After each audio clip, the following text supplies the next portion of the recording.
آپ کے وقت کا محسن بیگ صاحب ہمارے ساتھ پروگرام میں موجود ہیں، آپ بھی سینئر تجزیہ کار ہیں، اور طاہر ملک صاحب ہمیں پروگرام میں کچھ ہی دیر میں جوائن کریں گے۔ جل صاحب، گفتگو کا آغاز آپ سے کرتے ہوئے سر، سب سے پہلے تو بہت سارے معاملات ہیں، میں چاہوں گا کلیکٹیولی نہیں ایک ایک کو ہم اگر ایڈریس کریں۔ رشوت کا معاملہ ہم نے دیکھا، یہ مبینہ کرپشن، رشوت لینے کا ایک الزام ہے۔ پھر کہا جانا کہ یہ آڈیو ٹھیک نہیں ہے، ٹھیک ہے، یقیناً وہ تو موقف آئے گا، لیکن چیز کو جلد از جلد ثابت ہونا، اور اگر واقعی کوئی رشوت کے معاملہ تھا یا کوئی کرپشن کا معاملہ تھا تو پھر عملی طور پر اس کو ایک نمونہ بنا کر پیش کرنا یہ بڑا ضروری ہے۔ عامر کیانی صاحب کے معاملے میں بھی ہم نے دیکھا کہ وزارت آپ نے لے لی، لیکن اس کے بعد اب تک نہیں پتہ چلا کہ وہ کتنے گلٹی تھے یا نہیں تھے، اور معاملہ لٹک گیا۔ اجمل وزیر صاحب کا بھی معاملہ یہی ہوگا، اور بہت ساری اور جگہوں پر بھی رپورٹس تو ہمارے پاس ہیں، لیکن چونکہ وہ مبینہ طور پر تمام تر چیزیں ہیں تو ہم ان کا ذکر نہیں کرتے، لیکن ہر جگہ پر ان کے ریٹ بڑے ہونے کی، بے تحاشا کرپشن کی باتیں سامنے آ رہی ہیں۔ کیسی ریاست مدینہ ہے یہ جنرل صاحب؟ بسم اللہ الرحمن الرحیم۔ دیکھیے، آپ کی بات بڑی حد تک درست ہے کہ کرپشن کے ریٹس بڑھ گئے، کرپشن زیادہ بڑی بھی ہے۔ اگر کرپشن نہ ہوتی تو جتنے میگا کرپشن کے کیسز ہیں جن کے بارے میں عمران خان کہا کرتے تھے کہ پیسہ واپس لائیں گے، ان کو جیلوں میں ڈالیں گے، وہ جیلوں میں بھی ہوتے، پیسہ بھی واپس آتا، لیکن آپ دیکھیے کہ کتنی ریاست کتنی بے بس ہے کہ ان کے کیسز آگے چلا ہی نہیں سکتی۔ یہ آپ ذہن میں رکھیے کہ آج اس ملک میں کرپٹ مافیا ریاست سے زیادہ طاقتور، جسے ہم بار بار کہتے ہیں نا جی، چینی مافیا، فلاں مافیا، ایکچولی یہ سارے کرپشن کی مختلف اشکال ہیں۔ کہیں کارٹل کے ذریعے کرپشن ہو رہی ہے، کہیں ہولڈنگ کے ذریعے ہو رہی ہے کہ آپ چھپا لی چیزیں اور بلیک مارکیٹنگ آپ کروا رہے ہیں، کہیں ٹیکس ایویژن ہے، تو کہیں آپ دیکھ لیجیے جو آف شور کمپنیاں ہیں۔ یہ ساری چیزیں آج بھی موجود ہیں۔ اگر آپ معاشرے کو دیکھیں تو وہ تباہ حال ہے۔ جس معاشرے میں باقی کرپشن ہے تو چلے ٹھیک ہے، آپ کہتے ہیں جی پیسے کا لین دین ہوا، پیسہ کرپٹ آدمی نے لگایا اور اپنا کیس ختم کرایا، لیکن عام آدمی کیا کر رہا ہے؟ کیا جی جنرل صاحب، آج کل آپ دیکھیے کہ اگر کسی نے کہہ دیا کہ جناب زندگی بچانے کے لیے فلاں دوائی کورونا کے لیے ضروری ہے، تو اگلے دن اس دوائی کا جو ٹیکہ، جو انجیکشن 10,000 کا مل رہا تھا، وہ جا کے 2 لاکھ کا ہو۔ اگر کسی نے ویسے ہی کہہ دیا کہ یہ جو سنا مکی ہے یہ آپ کو چاہیے، یہ اس کے لیے ٹھیک ہے کورونا کی بیماری کے لیے، تو جناب وہ 200 روپے کلو بک رہی تھی، وہ 4,500-5,000 روپے کلو۔ تو یہ کیا چیز ہے؟ یہ بھی تو کرپشن ہے نا، کہ رمضان کے مہینے میں آپ 6 گنا قیمتیں بڑھا دیں اور ساتھ عمرے بھی کرتے رہیں، حج بھی کرتے رہیں۔ یہ وہ چیز ہے جو آپ کی جڑوں میں ڈال دی گئی ہے، جو آپ کے رگ رگ میں جی پچھلے 10-12 سال میں، چونکہ اس کو چیک نہیں کیا گیا، پوچھا نہیں گیا۔ نتیجہ یہ کہ آج اس بیماری کو ختم کرنا یا اس کو چیک کرنا یہ جوئے شیر ہے۔ اب دیکھیں کہ عمران خان کو کس طرح بلیک میل کیا بیوروکریٹس نے۔ اس کو کہنا پڑا کہ ٹھیک ہے جناب، آپ بیوروکریٹس کے کیسز نیب میں نہیں جائیں۔ نہیں، لیکن سر جنرل صاحب سوال یہ نا کہ کیوں عمران خان صاحب جیسا ایک بے باک لیڈر، کیوں وہ بھی بلیک میل ہو گئے؟ ماضی والے بھی بلیک میل ہوتے تھے، پھر آپ کیوں یہ غلط دعوے کرتے ہیں کہ ریاست مدینہ ہے، اس میں معاملات مختلف ہوں گے، چیزیں مختلف ہوں گی؟ بالکل غلط، یہ دعوے بالکل غلط ہیں۔ آپ دعویٰ کرنے کی بجائے اگر رستہ اختیار کرتے، پہلے کچھ سسٹم کو دیکھتے کہ اس کو کیسے اصلاح کرنی ہے، وہ تو ہے ہی نہیں۔ لیکن دوسری طرف آپ دیکھیے کہ حکومت بنانے کے لیے جن لوگوں کو لے کے آئے ساتھ، کیا ان کا نعرہ یہ تھا کہ کرپشن انہوں نے ختم کرنی ہے؟ آپ جتنے بھی کیو لیگ سے کوئی جوائن کر کے آیا ہے یا کوئی اپنی پارٹی چھوڑ کے ادھر ان کے ساتھ آ کے بیٹھ گئے ہیں، آدھے سے زیادہ وزراء وہی لوگ ہیں جو ان کے اپنے اوریجنل نہیں ہیں، لیکن انہوں نے کبھی یہ آئیڈیالوجی اس کا ساتھ دیا تھا؟ یہ کبھی ان کا نعرہ آپ نے سنا تھا کہ انہوں نے کہا جی ہم کرپشن ختم کریں گے یا ہم پیسہ نکلوائیں گے؟ ان کے تو آئیڈیالوجیکلی وہ ساتھ ہے ہی نہیں۔ وہ تو خود بھی، اب اجمل وزیر کیوں لیگ میں تھا، تو اجمل وزیر نے تو کوئی ایسا نعرہ نہیں لگایا تھا عمران خان کی حمایت میں کہ جناب ہم کرپشن ختم کریں گے۔ بات یہ ہے کہ یہ جب ہاچ پاچ آپ کولیشن بناتے ہیں تو ایک آئیڈیالوجی نہیں اس میں کام کرتی، کیونکہ جو کولیشن پارٹنرز ہیں وہ اپنے مفادات کے لیے ساتھ ملے، وہ آئیڈیالوجی کے لیے نہیں ملے آپ۔ نتیجہ یہ کہ آپ کبھی بھی اپنی آئیڈیالوجی کو آگے بڑھا نہیں سکیں۔ مجھے جس چیز پہ اعتراض ہے، جو مجھے افسوس ہوا، وہ ہے جو کمپرومائز۔ اگر آپ نے انڈسٹریلسٹ کے ساتھ کمپرومائز کر لیا کہ ان کے کیس نیب کی بجائے وہ صرف ادھر جائے، آلدو نیب نے کسی کیس کا فیصلہ نہیں کیا، نیب خود شاید کرپشن لے رہا ہو، کچھ کر رہا ہو، میں نہیں کہہ سکتا، لیکن کوئی وجہ تو ہے نا کہ نیب نے کوئی کیس آگے نہیں چلائے۔ لیکن یہ انہوں نے ہتھیار ڈالے اور انہوں نے کہا جی کہ ان کے کیسز جو ہیں وہ صرف ایف پی آر میں جائیں گے انڈسٹریلسٹ کے. اسی طرح بیوروکریٹس کا کہہ دیا کہ جی ان کے کیس نہیں وہاں جائیں گے. آپ نے کہا جی آف شور کمپنیوں میں بھی 10% آپ شیئر رکھ سکتے ہیں. جو کنسٹرکشن والا سیکٹر ہے اس میں کہا جی کسی سے نہیں پوچھا جائے گا پیسہ کہاں سے آیا ہے. تو پھر بھائی میرے کیا کیا آپ نے. تو یہ مسئلہ تو ہے کہ ایک طرف آپ نے حکومت بنا لی لیکن ٹھیک ہے جن آئیڈیولوجیکلی صاحب، تو لوگ جو ساتھ. کمپرومائزز ہیں وہ آپ کی نظر میں سب سے بڑا ایک سوال ہے. میں آگے بڑھتے ہوئے محسن بیگ صاحب آپ سے جاننا چاہوں گا، جو ٹاپک ہے وہ اجمل وزیر صاحب نہیں ہیں، جنرلی جو رویے ہیں اور جو کرپشن ہے، چونکہ یہ کرپشن کے خلاف تو ان کا نعرہ تھا، کرپٹ لوگوں کے تو خلاف نعرہ تھا. کہا کہ مشکل ترین حالات میں بھی اپوزیشن کے ساتھ ہاتھ نہیں ملائیں گے یا نہیں بات کریں گے، یا ملکی معاملات پر بھی اپوزیشن سے کسی معاملے پر مشاورت نہیں کریں گے، کیونکہ وہ روح ہی ختم ہو جاتی ہے، وہ بنیاد ہی ختم ہو جاتی ہے، کیونکہ یہ تو کرپٹ مافیا سے لڑنے آئے تھے اور اپوزیشن میں تمام تر کرپٹ لوگ بیٹھے ہیں.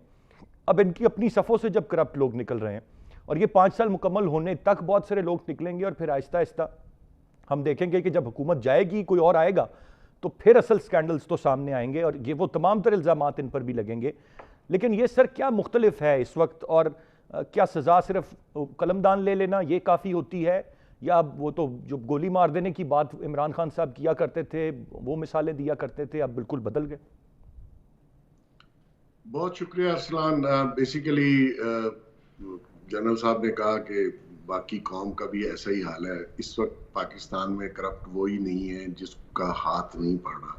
اگر کسی کا ہاتھ پڑ رہا ہے تو وہ سپیئر نہیں کر رہا. اب جہاں تک عمران خان صاحب کی بات ہے تحریک انصاف کی، ان کا جو موٹو تھا انصاف اور کرپشن فری پاکستان، وہ دونوں میں میزریبلی فیل ہوئے ہیں. بیسیکلی نہ تو قوم نے اس طریقے سے ساتھ دیا کرپشن فری کرنے کا. ہاں جس شخص کو چانس مل رہا ہے وہ میں سمجھتا ہوں کہ وہ اس میں ہاتھ رنگ رہا ہے. ابھی ان کی کیبنٹ میں بہت سے نان الیکٹڈ ایڈوائزر جو ہیں وہ اپنا اپنا دھندا کر رہے ہیں. رزاق داؤد صاحب کو دیکھ لیجئے، ندیم بابر کو دیکھ لیجئے. اجمل وزیر کیونکہ ایک سیاسی ورکر ہیں، مجھے نہیں پتا اس ویڈیو میں کتنا آڈیو میں کتنا سچ ہے، لیکن بظاہر جو سننے میں لگتا ہے کہ انہی کا فالٹ ہے، اور یہ بظاہر سچ لگ رہی ہے مجھے. اب اس میں کیا نکلتا ہے، کون انویسٹیگیٹ کرتا ہے، کتنا اثر رسوخ استعمال ہوتا ہے، یا کس طریقے سے اس کو ہینڈل کیا جاتا ہے. مسئلہ یہ ہے کہ اگر آپ نے اتنے بلند دعوے کیے، اسی کے اوپر لوگوں نے آپ کو ووٹ دیے، جو پہلی پولیٹیکل پارٹیز تھیں، ان کی گورنمنٹس تھی، اس پہ آپ نے جو بھی کریٹیسائز کیا، لوگوں نے سچ مان لیا. سچ ماننے کے بعد ہی آپ کو ووٹ دیا. اب مسئلہ یہ تھا جو ووٹر یا سپورٹر ان کے ساتھ آئے وہ کبھی کسی پولیٹیکل پارٹی میں شامل نہیں رہے، وہ کبھی اپنی فیملیوں کے ساتھ جلسے جلوس میں نہیں گئے، وہ مڈل، لوور مڈل اور اپر مڈل کلاس تھی. انہوں نے بہت امید کے ساتھ خان صاحب کا ساتھ دیا. وہ لوگ بیچارے مایوس ہو رہے ہیں، اور آج کے حالات ایسے ہیں کہ ان کی مایوسی اور بڑھ رہی ہے. بیسیکلی دیکھنا یہ تھا کہ ہم نے آیا بزنس کمیونٹی کو، بزنس مینوں کو، بزنس مین 19-20 ضرور کرتے ہیں لیکن آپ نے اکانومی بھی سروائیو کروانی ہوتی ہے. اور آپ باہر کے ملکوں میں دیکھ لیجئے، ان کے جو بڑے بڑے بزنسز ہیں، بزنس سینٹر، وہ ان کو پروٹیکٹ کرتی ہے گورنمنٹ. ہمارے ہاں یہ بلینکٹ کر کے یہ کہہ دینا کہ جی سارے ہی مافیا ہیں جتنی بزنس کمیونٹی ہے، تو بیسیکلی وہ بھی غلط ہے. میں سمجھتا ہوں کہ آپ کے ہاں ریگولیٹری ادارے موجود ہیں جو ریگولیٹ کرتے ہیں ڈیفرنٹ انڈسٹری کو. آپ نے کہا تھا میں اصلاحات لاؤں گا، تو آپ ان کو اصلاحات لائیں، ان کو اسٹرانگ کریں، وہ انڈسٹریز کو پکڑیں، نہ کہ نیب تو مکمکا کی ادارہ ہے. وہ پولیٹیکل انجینئرنگ بھی کرتا ہے، لوگوں کو بلیک میل بھی کرتا ہے، لوگوں کی عزتوں سے کھیلتا ہے. حالانکہ اپنی چیئرمین صاحب کی عزت سب کو پتا ہے کیا ہے، اور وہ کس کیریکٹر اور کس کردار کے وہ مالک ہیں. تو دیکھنا یہ ہے کہ خان صاحب نے کیونکہ اتنا زیادہ پلان نہیں تھا، اتنا زیادہ وہ گمبھیر کر دیا ساری صورتحال کو، کہ اس میں کاروبار بھی گیا، لوگوں کی جابز بھی گئیں، اور اوپر سے کرونا وائرس آیا، اس کی وجہ سے مزید اس میں اضافہ ہو گیا. اب تو معاشی صورتحال اتنی بری ہے کہ ارسلان آپ دیکھیے، لوگوں کو بیچاروں کو نہ جاب ہے، نہ کھانا ہے، نہ ہیلتھ کیئر کا سسٹم موجود ہے. تو اس سارے ایشوز کو اگر دیکھا جائے تو انہوں نے، خان صاحب کی گورنمنٹ نے اس کو اتنا نہ تو انصاف ہوا نہ لوٹی دولت آئی، لیکن یہ ہوا کہ جو دولت پاکستان میں تھی یا تو فلائی کر گئی یا وہ لوگوں نے، بزنس کمیونٹی نے اس کو ہاتھ کھینچ لیا. اس جی کے اوپر اگر آپ نیب کو اس طرح ہراسمنٹ پہ لگا دیں گے یا ایف ڈی آر کو لگا دیں تو بزنس کمیونٹی کو بڑے آرام سے اصلاحات کے ذریعے آپ نے قابو کرنا تھا. تو ریفارمز وہ ہیں بھی نہیں بنیادی ہوا. طور پر جو محسن بیگ صاحب اس وقت نہیں ہوئی، بلکہ کہا جائے کہ کچھ بھی نہیں ہوا بہت سارے معاملات میں، تو وہ بھی بات درست ہوگی. طاہر ملک صاحب، میں آپ سے جاننا چاہوں گا، ایک بڑی کنفیوژن نظر آتی ہے، ہم چونکہ آج پیورلی گورننس پر بات کر رہے ہیں، کبھی عمران خان صاحب کبھی کیا مسلسل جو بات کرتے ہیں وہ ریاست مدینہ کی کرتے ہیں، لیکن پھر انہیں چائنا کا ماڈل بھی بڑا پسند ہے، وہ کبھی اس کا ذکر بھی کرتے ہیں، کبھی وہ کسی اور ماڈل کی بات کرتے ہیں. آپ کو لگتا ہے کہ وزیر اعظم خود کلیئر ہیں کہ وہ کیا چاہتے ہیں اور چاہنے سے زیادہ کیا وہ امپلیمنٹ کروا سکتے ہیں؟ کیونکہ چاہنا تو تب تھا جب وہ اقتدار میں نہیں آئے تھے، چلیں اب جب آ گئے، کلائمیٹائز ہو گئے، دیکھ لیا بیوروکریسی ہے کس طرح چلتے ہیں، اس کے بعد ہی آپ اپنا قبلے کا تعین کر لیتے ہیں کہ آپ نے کون سا ماڈل آپ کروا سکتے ہیں امپلیمنٹ. آپ سمجھتے ہیں کہ اب تک وہ سمجھ پائے ہیں خان صاحب، یا اب تک بھی کنفیوزڈ ہیں اور بلینک ہیں؟ میرا خیال ہے کہ آئیڈیالزم سے ریالٹی تک کا سفر ہے، اور یقیناً یہ سارے ماڈل بہت اچھے ہیں، اور بحیثیت مسلمان جو ریاست مدینہ کا ماڈل ہے اس سے اچھا تو دنیا میں کوئی ماڈل آیا نہیں، اور وہ ہمیں بڑا اس کے ساتھ رومانس بھی ہے، آئیڈیلائز بھی ہے. اور دوسرا جو ملک چائنا صاحب، کی یہی وجہ تو نہیں ہے کہ ایک پاپولر نعرہ صرف لگا دیا اور مقصد وہ نہیں تھا؟ چائنا نے بھی 25 سال میں جو ترقی کی ہے وہ دنیا میں وہ بہت اس کی کم مثال ملتی ہے. تو یہ جو آپ نے جو ابھی سوال کیا ہے، یہ کہ جو پاپولسٹ لیڈر ہیں دنیا میں اس وقت، ٹرمپ، مودی، عمران خان، اردگان، تو یہ پاپولزم کے سارے چلنا چاہتے ہیں، پولیٹیکل پوائنٹ سکورنگ کرنا چاہتے ہیں، جنرل ریفارم یا گورننس میں انٹرسٹڈ نہیں. جو بات ابھی جنرل صاحب نے بڑے اچھے نکات اٹھائے اور محسن بیگ صاحب نے، دیکھیں 12 بجے پیٹرول پمپ پہ پیٹرول ہے، 10 روپے سستے والا 12:01 پہ نہیں ہے، تو یہ گورننس فیلئر کہلائے گا نا. اور آٹا اگر مہنگا ہو جائے، چینی مہنگا ہو جائے، یہ عمران خان صاحب ٹاک شوز میں قوم کو شعور دیتے تھے کہ دیکھیں بنیادی ضرورت کی جو چیزیں ہیں، غریب آدمی کی آٹا، گھی اور چینی مہنگی نہیں ہونی چاہیے، امیروں پہ ٹیکس لگنا چاہیے. تو یہ سمپل اکنامکس ہے اور پیورلی گورننس کے مسائل ہیں. مافیاز ہیں، لیکن ہمیں ریاست کو اور حکومت کو طاقتور بنانا ہے. اور جو کرپشن کی بھی ساری بحث ابھی آپ کے پروگرام کے پہلے حصے میں ہوئی، دیکھیں دنیا کی تاریخ کا مطالعہ کرے تو کرپشن پہ قوموں نے 3 چیزوں سے اس پہ قابو پایا ہے. سب سے پہلے رول آف لا، اس کے بعد ایک مضبوط پارلیمنٹ، آزاد عدلیہ اور میڈیا.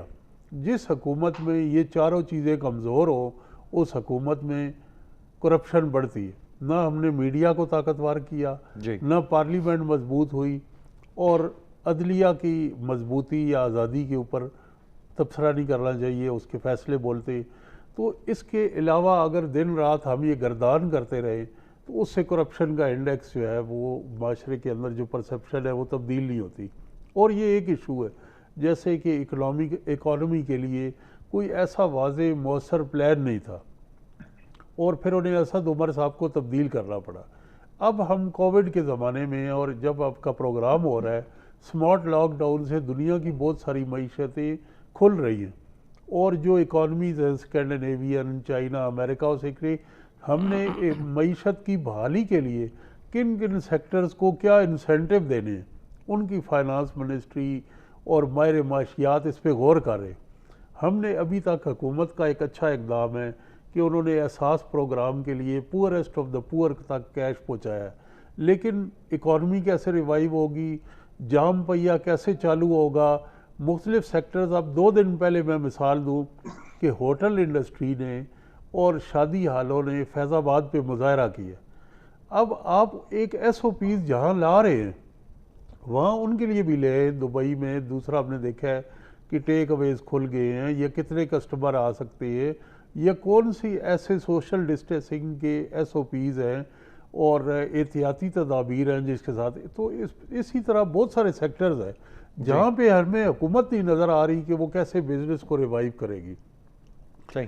وہ تو یہ ایک بہت بڑا کرائسس ہے. یہی نہیں واضح کہ عمران خان صاحب کس طرح کا لاک ڈاؤن چاہتے تھے، ملک میں لاک ڈاؤن رہا کس طرح کا، اور آئیڈیلی ہونا اب کس طرح کا چاہیے. تو تینوں چیزیں ہمیں تھرو آؤٹ واضح نہیں ہے یہ کہ اب بھی گورننس سے ریلیٹڈ ہے، ڈیکریز ہو رہے ہیں جی. اب دفاتر کھل گئے ہیں، ہماری یونیورسٹی کھل رہی ہے. میں آج آپ کو ایک مثال دوں، دو ہمارے پینلسٹ معزز ہیں، میٹرو بس اور پبلک ٹرانسپورٹ نہیں کھلی.